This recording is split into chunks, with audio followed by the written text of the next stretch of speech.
Get out the insurance cards, get out the copays. The office is open, my friends. Brought to you by drroto.com.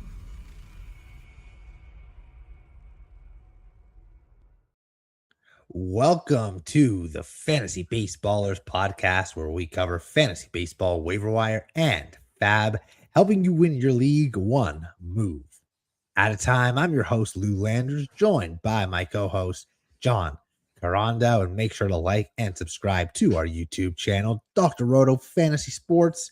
Drop a comment with your biggest roster questions of the week. We're breaking down the week 3 top waiver wire pickups, FAAB bids, and under the radar players you need to grab before your league mates catch on.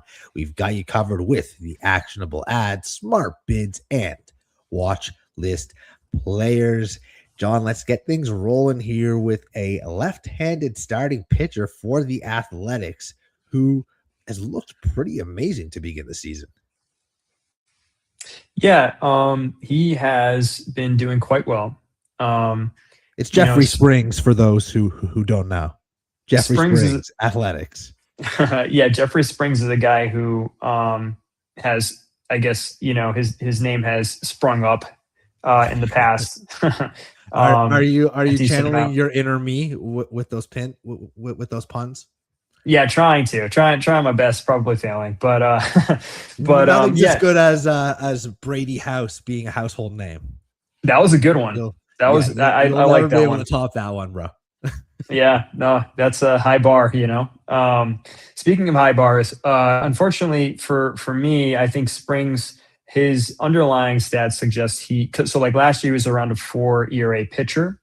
And everything I'm seeing underneath the hood kind of suggests that that's who he still is. So he's had a great start. And a 4 ERA guy is not, at least I think he's pretty solid around that, around that level. But on the other hand, the fact that he's been pitching probably over his head so far probably means that he's due for regression in my book. I know it's a small sample, but I don't see anything really under the hood that suggests that he's changed anything or that he's a different guy. So I'm predicting, regression here for Springs. And since he's been pitching so well thus far, I think it's probably going to come sooner rather than later. Yeah, there is certainly a regression coming because he's not going to maintain a 1.47 ERA, 0.76 WHIP, and a 131 batting average against, right? Those are excellent numbers. But I think he can continue to deliver solid starts, certainly on the road. If you look last year, significantly better on the road than he was at home. A lot of that has to do with that ballpark in Sacramento, right? But I look at him way beyond just last year because when he was with the Rays, when healthy, he was very good. He was a very solid pitcher. It's why they traded for him. They traded Joe Boyle for him, I think, and Boyle has a super live arm. The Rays obviously like Boyle, and the A's obviously like Springs. So I do think there's something to be had here, and he has faced pretty tough competition in general, although lately the Yankees lineup has been brutal. But he faced the Jays, the Astros, and the Yankees so far. Got better with each start. And year 2 in the ballpark in Sacramento, maybe it'll be easier to make those adjustments. So I think I like him a little more than you at this point. But I will say this. You might be able to get him cheaper than you think right now, even with the good numbers, because if people look and see his next 2 scheduled starts, they're both at home in Sacramento. So people might stay away from him right now and say, you know what, let me check this again after he's made these 2 home starts. And that means you might be able to, again, get him for less right now. And if you're unsure about starting him at home for now, keep him on your bench. But if you can get him for 5 or 10, 15 FAAB right now, that could be a huge steal. Whereas if he ends up having even 1 or 2 really good home starts, all of a sudden, oh man, this guy's for real. And he's going to go for 60, 70 plus. Yeah, I like that you pointed out the home versus road splits. That's not something that I looked into, so that's kind of interesting, and that could serve fantasy owners, if they kind of start them accordingly. And another interesting thing, real quick on Springs that I noticed is that so far, and again, it's a short sample. I'm not sure if it was also the case last year. I think it was. I think it was actually. But he has a high called strike percentage this year. And the thing about guys like this is that swinging strike percentage is a lot more sticky. So meaning it's like a lot, easier to bank. It's a lot more reliable to bank on guys with a high whiff percentage, like that that they get a lot of swings and misses versus college strike percentages.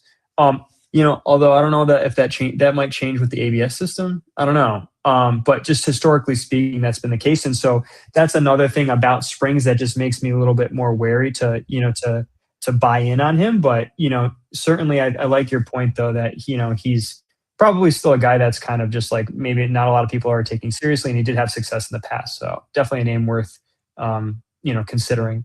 Yeah, well, Sacramento definitely does have to be considered here. And that's why I brought it up, because, I mean, it's not like Coors, but it's kind of Coors Light or American League Coors. True. Yeah, that's a good point. And, it's the same. I mean, not that the Rockies have any really desirable arms at this point.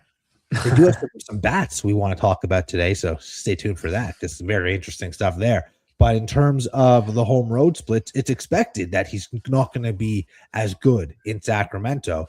The positive is that he was a very solid pitcher on the road. Mm-hmm. So that is what I like about it for sure. From one lefty to another, Anthony Kay with the White Sox. And this is an interesting one, John, because maybe we're seeing the next pitcher on what's become a pretty sizable list of guys who struggle in the big leagues, go overseas, figure it out, come back, and maybe aren't aces, but they're pretty successful. And you look at Kay in the last 2 years in Japan, 2.53 ERA, 1.15 whip, 249 strikeouts in 291 innings. And that's a lot considering Japan, those guys put the bat on the ball. They're not strikeouts. There's not the same strikeouts like there are in the big league. So that's something interesting. And this season, pretty respectable so far, especially most recent start was very good. 5 2/3 shutout innings, 6 strikeouts, tons of whiffs. Breaking ball looks great. I think he is worth taking a look at in your deeper leagues. Yeah, so K for me is kind of a tough one, and just in the sense that you got to figure that coming back over here, there's a transitional period, an adjustment period probably for guys. So it's hard to kind of like know how to factor that in. He does have a 96 mile an hour fastball, so that's always like nice to see the velocity. But unfortunately, I'm going to have to be the pessimist again. K is actually an even bigger no for me right now than Springs, just because of what we've seen so far. Again, it's a short sample, and maybe he makes the adjustments, and he did pitch well, overseas. So, I think it's like too early to just say, okay, no, like totally. But, the high walk rate, it's around a 5 right now. That really troubles me. And that's never a good thing. Yeah, so I kind of like Springs more than K's, I guess what I'm saying, and I'm kind of I definitely wary agree of with both. that too. Wary Definitely like Springs more. He's proven it more in the exactly as well. K is a guy who I was in on actually in best ball formats, because he's a guy who can probably eat some innings. Not a lot of people necessarily knew his name coming into the season, or was like people were like targeting him or anything. So he's kind of like a sneaky one to get in there in those formats where you could just get a decent arm that throws a decent amount of innings for you. But yeah, we'll see. It'll be interesting to see how he does this year. Yeah, and I'm always interested, at least mildly, in guys that go overseas, seem to figure it out, and come back. And it doesn't always work out, of course. And I would say Japan is the one I look at the most if they're successful there. Because, we've seen Japanese baseball, the World Baseball Classic, and some of the stars that have come over here. They're a very, very good baseball country. Definitely. And the game is different there. Like I was saying, like they're contact first, defense first, contact first type of league. It's not about the 100 miles per hour and the home runs. So it is interesting to see guys kind of pitch. And on the opposite side of things, so Doc and I were talking about Murakami quite a bit this offseason. And we felt that although there's a lot of swing and miss in Japan, that could be because the Japanese pitchers are more of a finesse control type guys who can throw like 6-7 different pitches, hit spots, where of course there's some amazing pitchers in the big leagues and he might struggle against those guys, but there's also a lot of dudes that throw tons of meatballs or just straight up velocity, and Murakami might actually strike out less in the big leagues than he did in Japan. Yeah, it's a really interesting, I guess, argument or just take on it, because when I was researching Murakami coming into the season, everybody was like, yeah, he hasn't hit any velocity yet. They throw so much, softer over there compared to the bigs. So, he's probably going to have a lot of trouble with the high heat. But I think you could just as easily make the argument that you guys are making in the other direction, right? To your point. I mean, you just get a hold of I don't know. This is just out of my mind, right? If I'm the hitter, I'm coming overseas. The first thing I'm going to do is get a ball machine that pitches at me high velocity, and I start practicing. So I don't know. I kind of like actually your guys' take on that, and certainly he's been doing really well so far. That kind of like his how fast his swing is. And all the metrics of like how powerful he is and how good of a swing he has, that to me is like worth kind of the gamble, to your point. Definitely. So, I mean, again, it's reversed, pitcher versus hitter. And for those who might just be tuning in, we're talking about Anthony Kay of the Chicago White Sox. And I mean, Murakami's teammate now, actually, which kind of cool. Realize, I didn't do that on purpose. It's just kind of cool how it happens. We'll move over to third baseman Ahmed Rosario for the Yankees, and I mentioned earlier, Yankees offense has been brutal lately over the last 5-6 games. But one of their few bright spots offensively has been Rosario, who's probably been their most productive hitter so far this season, arguably, and worked his way into an everyday role for the moment too. Always has been pretty good against lefties, but Ryan McMahon has been one of the worst hitters I've ever seen. Jose Caballero has speed and a decent glove, but not really known for the bat necessarily. He's gotten off to a cool start as well. All the, Caballero's going to take Volpe's job talk out the window. It's gone. So because of those guys struggling, and even Jazz Chisholm has gone off to a slow start, and Rosario got a start at second base against a lefty. So they're finding ways to get him into the lineup. He's hitting. He started each of the past 4 games, 5 hits during that time, 2 homers, a triple, 5 RBIs. And as long as he continues to get regular at bats, you need to look at him in deeper leagues because he has led off. He's hit in the middle of the order, and he's never been a bad hitter. But there's been times where he's actually been a very good hitter. And in a lineup like that, getting his opportunities and getting everyday opportunities, I think you want to take advantage of that while you can.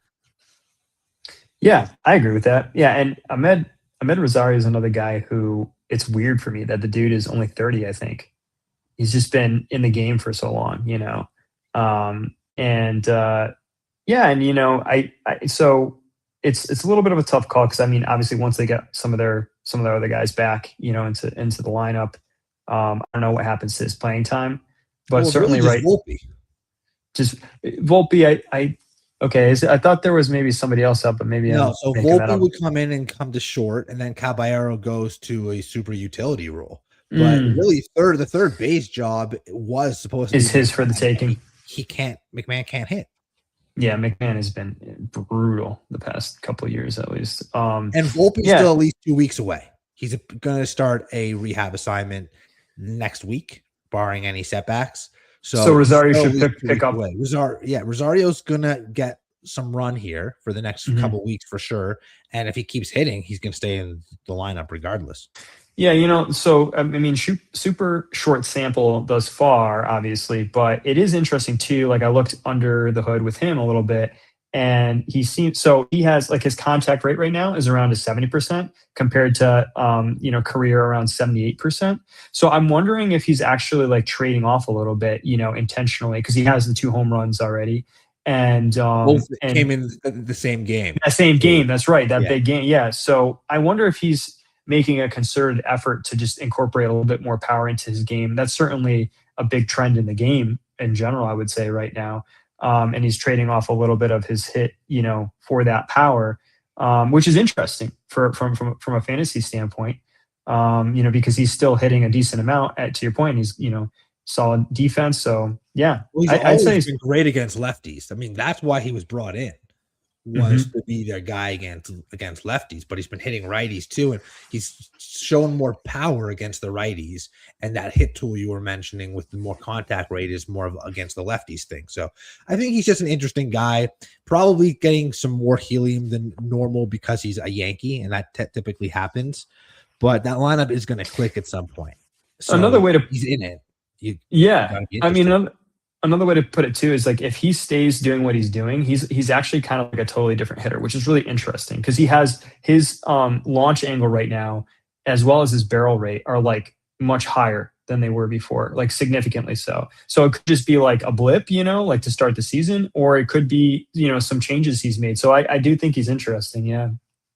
Yeah, for sure. So before we continue, we got a bullpen to break down and a bunch of other good hitters. So stay tuned for that. But make sure to hit that like button, subscribe to the YouTube channel, Dr. Roto Fantasy Sports. Turn on notifications so you do not miss a single episode. Over to that bullpen, the Texas Rangers bullpen, and it's kind of a mess. I mean, you think Tampa, kind of messy. Oakland, well, not Oakland, Sacramento, kind of messy. How long is it going to take before we don't say Oakland? It's gonna be a while. Yeah, it's gonna be a while. Sorry, folks, but it's gonna be a while. So Texas Rangers bullpen. I think the two names we need to be focusing on right now. This could change every week, but Jacob Junis and Cole Winn. So I'll start with Junis. I'm gonna let you break down Winn, and then we'll debate the two of them. So Junis, past 2 seasons, primarily a relief pitcher, sub-3 ERA, whip in the low ones. Has gotten 2 save opportunities so far this season. This week, actually, converted them both. And there was one where he actually got the nod over Chris Martin, who was the guy who was supposed to be the closer coming in. Yeah, that's who I thought would be. Out to me. Yeah, that kind of stuck out to me. And Junis definitely moved himself into the conversation now for saves, as has, of course, Cole Winn. Take it away with Cole Winn. Yeah, Cole Winn's a guy who I believe, if I'm remembering correctly, he originally as a prospect was, we thought he might be a starting pitcher, and he's kind of converted over into a reliever now. And I just like just to keep it simple, I like he's got a 16% swinging strike percentage, 94 mile per hour fastball is decent, it's good. And again, like you said, this bullpen's kind of a mess right now. When his underlying stuff, I guess, interests me the most, I would say, out of everybody. Yeah, I mean, he looked obviously great this year, 6 1/3 scoreless, but going back to last year, he was nasty, man. I mean, the strikeouts weren't there. And I feel like sometimes people get obsessed with, the closer should be like a high strikeout guy. It's a good point. In theory, I agree. But when you put up a 1.51 ERA, 0.96 whip in 41 innings, I don't really care if you're striking out guys. You're keeping runs off the board. What's more important? Keeping runs off the board or getting strikeouts? Keeping runs off the board. That's the name of the game. So if Cole Winn's able to keep doing that, I think he's got a really good chance to take over this job, or at least him and Junis make it a 2-man race rather than like a 5-man race like it could be right now with Tyler Alexander has 2 saves, Martin and Garcia still in the conversation, right? But I do think it's Junis and Winn. The question that should be on everyone's mind and that we need to discuss right now is, if you're going to pick up one of these 2 guys this week, which one is it? Who do you prioritize? Yeah, I mean, I my answer, I'd go with Winn, but you and I have talked about this a little bit before too, just in the sense that, I definitely am inclined usually to pick the better reliever, unless it's like a big discrepancy, with the amount of save chances they're getting, then maybe you consider the other guy, but usually I'll go with the relief arm that I just believe in more as a pitcher. Well, it's And that's a also win for too me. early right now to even really look at, okay, who's going to, like, who's getting the more Yeah, opportunities. It's not really true. fair to use that, right? That's a good point. Um, Yeah. Otherwise, I would agree with you. If we were in June, we'd have a lot more sample size to make a Make it a decision harder based on decision. that. Yeah. Yeah. So I believe Junis, the only thing I like more about Junis is the swing and miss. There is more there than what Win has. And for some reason, again, teams really seem to want to stick to that. So that would be why I would go with Junis. But overall, what Win has done last year and into this year, I think he's probably the safer pickup. Now, I'm not dropping a lot of FAAB on either guy right now because neither has necessarily come away with the role and the job. But I will say that if I'm picking one over the other right now, it's Win. I'd probably drop like 15 to 20 right now. Now, if there's another save or two this weekend from one of these guys, this could change, right? But right now, I'd say Win 15 to 20 and then back up with Junis probably 10 to 15. I would like to try to add one of them, but I would prioritize Win over him as well right now. Again, and that could change based on who gets that opportunity, that next save opportunity. Yeah, and it's interesting with Junis because his CSW is really high, but it's actually his college strike percentage that's really really high right now, which we were talking about earlier. So that's something that we could see shift like going forward. It could come down a bit going forward, and we could see Win kind of just like his persist more because, like you said, like last year, Win was a really good pitcher as well with really good stuff. Who was that guy for? This is kind of just like pulling a name out of the air, right? But I constantly am like forgetting guys' names, even if I know them. It's just like something with my brain and how it works. But who's that guy? See if you can help me with this. Who pitched for the Orioles, and he was a starting pitcher coming up, and he was quite good, and he was like known as a ground baller. And then he converted to a closer later on in his career, and he was quite good in the closing role as well. Zach Britton? Yes, Zach Britton. Yes. Yeah. So that's he was nasty, man. He had like what I loved stinkers I've ever seen from a lefty. That's who you made me think of, man. Like he's a dude who's a good example of your point that it doesn't always have to be like the high velo, high whiff guys. Like he excelled as a ground ball specialist, and I thought it was like super cool when he converted to a closer too and did well in that role too. So yeah, he was an elite closer, very average starter, really cool player. Closer. Yeah. And that's true. Again, I get it because closer, high leverage, might come in with guys on base, might give up a hit or two. Being able to get those strikeouts, those high strikeout totals can get you out of jams. But so can a ground ball double play, right? So can a ground ball double play, folks. Absolutely.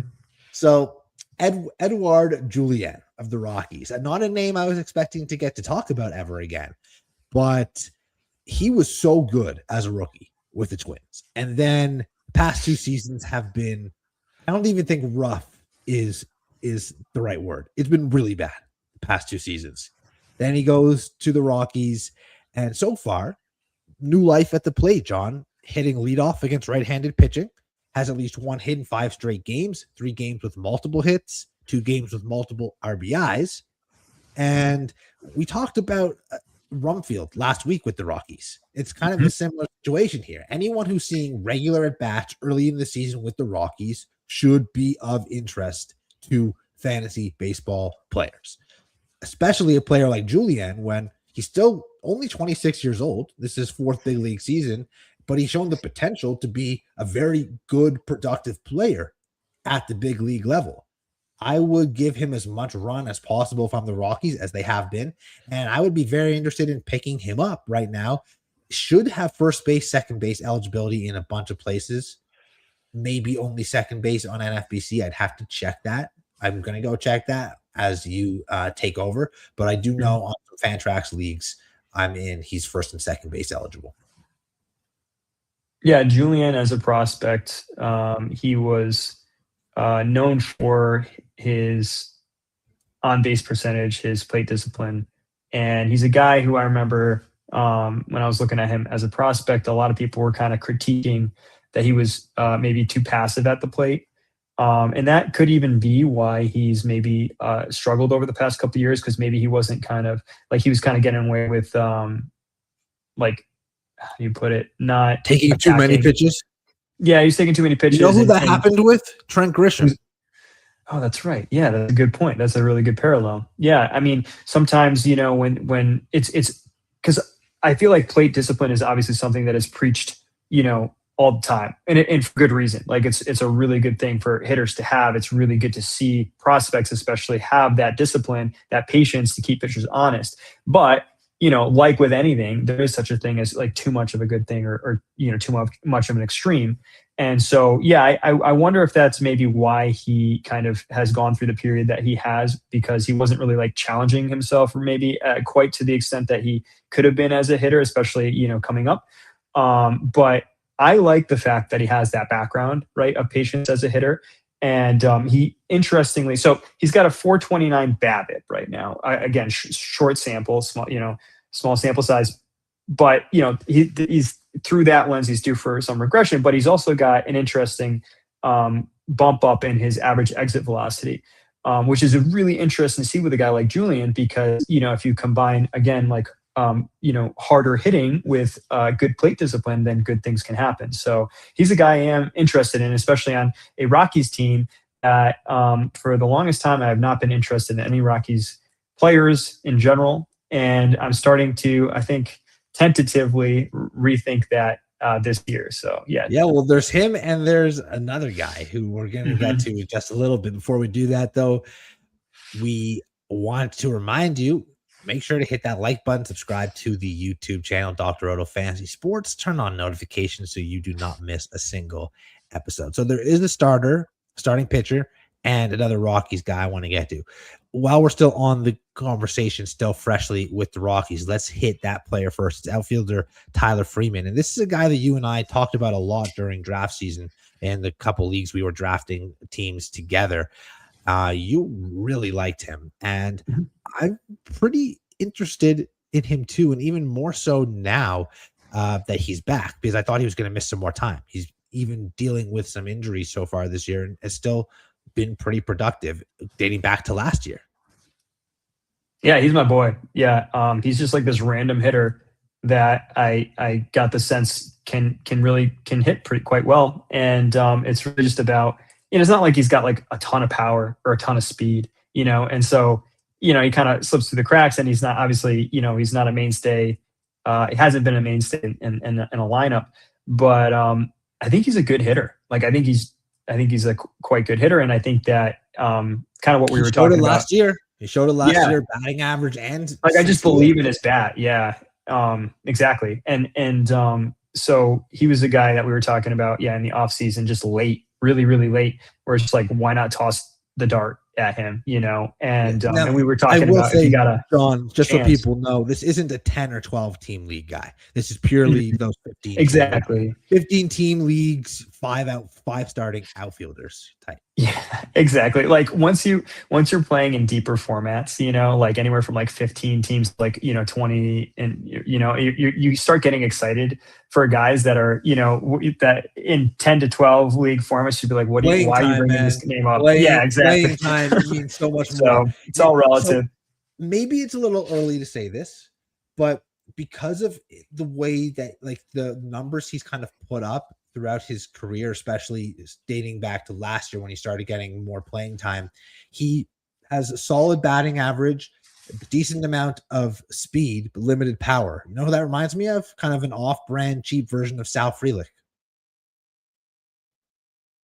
I think it's a pretty good comp, actually, and we're seeing, like with Frelick, that he's starting to build on his power a little bit, or trying to, right? And that's been one of my probably core mentalities, like with players, is just that power can kind of develop more so than other categories of ability. So in the past, Frelick has basically been 270 to 290 with speed. Right, exactly. And so I mean, these guys are they can be valuable to a lineup for sure. Absolutely. And then so with Freeman, are you comfortable with 15 to 20 fab.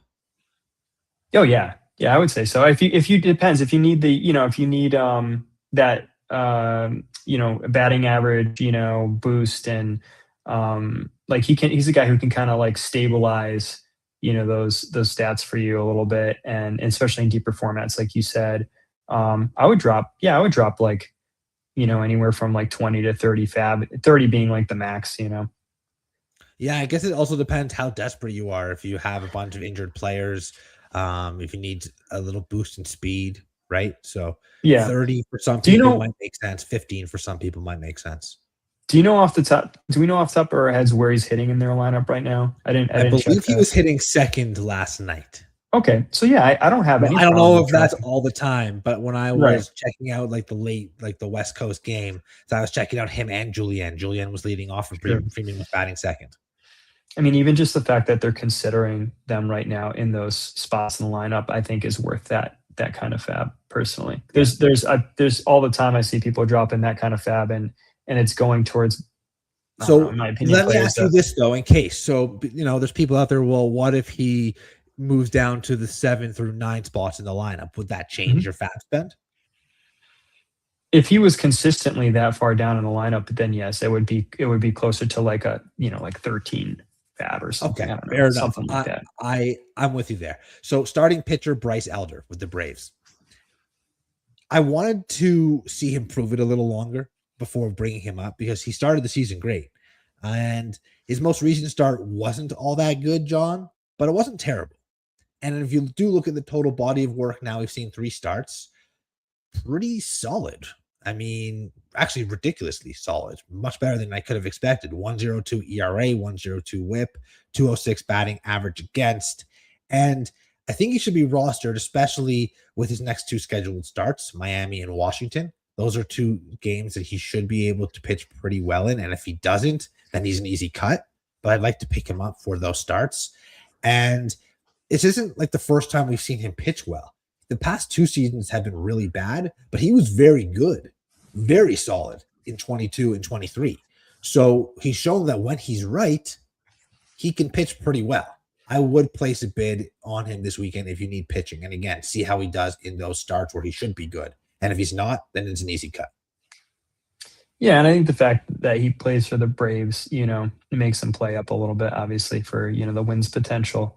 It's like you said, he's a solid arm, and he's not somebody who I get really excited about, his upside or potential. But yeah, the wins potential is absolutely there on that team, and he's pitching can be tough to find, so I agree with you.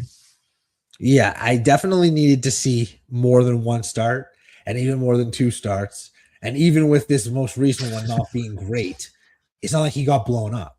He just wasn't nearly as good as the first 2. I'm willing to check it out and see how he does with these next 2 starts. It's not like he's getting the Phillies and Dodgers, right? It's the Marlins and the Nats. So I think it could be okay. An interesting thing about Elder, right, is he's got a career like around 49% ground ball rate. He is more than anything, I would say, in my eyes, a ground ball pitcher. And so that's why he's not really got the upside for Ks and just kind of like, this is kind of like his ceiling is him being like a solid guy when everything's working, and he's inducing the ground balls. Right now, he's actually only got a 45% ground ball rate, which is in a way encouraging because if it kind of, regresses upwards to his career norms, then, he can be kind of like a decent guy for you who gets wins, but because he's on the Braves. But that's just kind of to explain his profile, right, a little bit, why he's kind of like a decent arm who can get you, wins here and there more than anything else. I would say. Yeah, that makes sense. I definitely wouldn't be going crazy, and I don't think you'll have to go crazy because I think a lot of people look at the past 2 seasons and see not just bad, really bad, right? But definitely, at the very least, someone to keep your eye on. But again, sometimes I like to play matchups too, especially earlier in the year, and those matchups do look pretty inviting.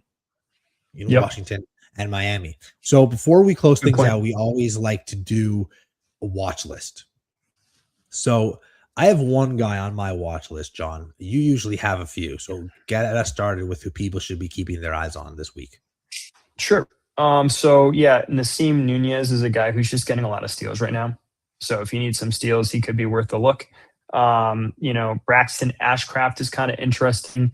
He's a guy with he's an arm with some interesting stuff, and he's got a 96-mile-an-hour fastball. And he's got a 48% ground ball rate. I wrote it down. So that combo is kind of cool. He's got some upside. And then AJ, I don't know if is it Blue Ball? I don't know how to pronounce it. He's on Houston, yeah. But he could get a run in the starting rotation maybe because what's his face went down. Again, I'm forgetting the names. But yeah, so he's just the guy to keep an eye on in case he gets a run as a starter, I would say too. Okay. Yeah. Good stuff there. Good to know for sure. My one guy is Curtis Mead with the Nationals. Yeah. Good pick. The dynasty baseball players out there are definitely familiar with him. He never quite caught on with the Rays in his time there. But for those who aren't as interested or aren't as in the know with him right now, he's only 25 years old. One's considered a pretty solid hitting prospect. And he should get some run in Washington. There's not a ton of competition for bats there for him.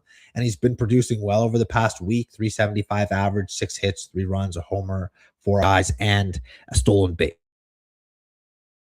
From that regard, I might have got cut off for a second. My AirPods started falling out. But I don't know if you heard all that. But either way, he's been very good over the past week. And certainly someone interesting to keep your eye on if he keeps hitting and keeps getting that playing time that we keep talking about. Playing time. Mm-hmm. Yeah, I would even upgrade him. Actually, I just looked at his profile real quick, and I would even bid on him because he's like his underlying stats right now are really impressive, and are showing a lot of growth. Let's say as a hitter. He's had a huge jump in his batted ball profile, and it seems legit. But I mean, it's a short sample. But I mean, like he's averaging 94 off the bat. I mean, that's significant. That's good. And I feel like we need to keep saying it because now with prospect craziness that everyone gets, people think, guys 21, 22, 23. 25, like Mead, that's still super young in terms of Major League Baseball. Like Ben Rice, for instance, who is like basically a star now, he's 27. Well, he broke out at 26. It's a really good call. And, again, hold on. Before I say anything, I'm not saying Mead is going to be anything close to Ben Rice. Not even close. I'm not even comparing them. I'm just using the age as an example that 25 is not old in Major League Baseball. Right. Well, I'm just, if you're looking at Mead's, and again, it's only been 16 batted ball events, right? So it's a very short sample. So we always gotta, have that caveat. But, he's a guy who's never had a K percentage higher than like 24%, which was last year's. So it's not like this guy has had that issue ever really, in terms of, since coming up. And if he's hitting the ball harder now, and he's not a guy with he's right now his K percentage is sitting at right around 18%. So he's actually improved his K percentage and he's hitting the ball significantly harder. It's a really good formula for success, obviously. It definitely is. And folks, if you found this helpful, make sure to hit that like button, subscribe to the YouTube channel, Dr. Roto Fantasy Sports, turn on notifications so you do not miss next week's waiver wire targets and FAAB strategy. You can drop a comment below with your toughest roster decisions. We'll read them. We'll try to help you out, whether it's live on the show or afterwards. That'll wrap up this week's episode of breaking down the fantasy baseball waiver wire and FAAB strategy. Good luck this week. Be aggressive when it counts. Be smart when it counts. Use our advice. Thanks so much for tuning in from Lou Landers and John Carando. We'll catch you next time. Thanks for stopping by the office. Get your fantasy prescription by subscribing to the channel and checking out drroto.com. And until the next visit, be well and take care.